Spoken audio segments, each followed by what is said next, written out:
দর্শক বন্ধুরা সকলকে স্বাগত জানিয়ে শুরু করছি আমাদের নিয়মিত পর্ব কৃষকের তথ্য। দর্শক বন্ধুরা, আমরা এই মুহূর্তে অবস্থান করছি একটি আমন ধানের রোপণকৃত জমিতে। দর্শক বন্ধুরা, আজকে আমরা আলোচনা করব আমন ধানের এই জমিতে প্রথম ইউরিয়া সার ব্যবহার করবেন কিভাবে, কোন নিয়মে এবং কতদিন বয়সে, অনেকেই আমার কাছে জানতে চেয়েছেন।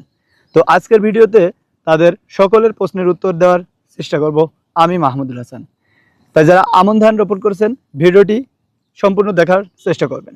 দর্শক বন্ধুরা, ধানের জমিতে ইউরিয়া সার সঠিক সময়ে সঠিক পরিমাপে প্রয়োগ করলে আপনার ধান গাছের গ্রোথ ভালো হবে এবং সর্বোপরি ফলনটা ভালো পাবে।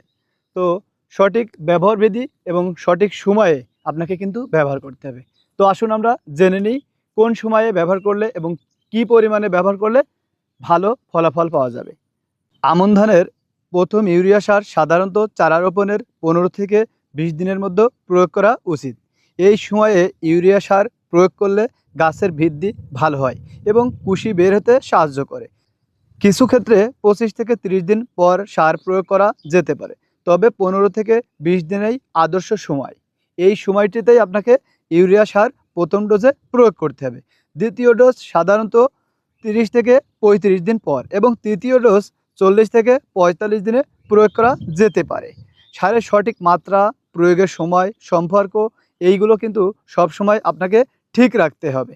তো দর্শক বন্ধুরা, আপনারা এই ইউরিয়া সার 33% বিঘা প্রতি 10 কেজি করে দেওয়ার চেষ্টা করবেন। আমরা সাধারণত 3 বার এই ইউরিয়া সার ধানে ব্যবহার করে থাকি। তো এই নিয়মে ব্যবহার করলে আপনার ধানের গ্রোথ কিন্তু ভালো হবে। তো আমাদের আজকের পর্ব আমরা এখানেই শেষ করছি। সবাই ভালো থাকবেন, সুস্থ থাকবেন। আসসালামু আলাইকুম।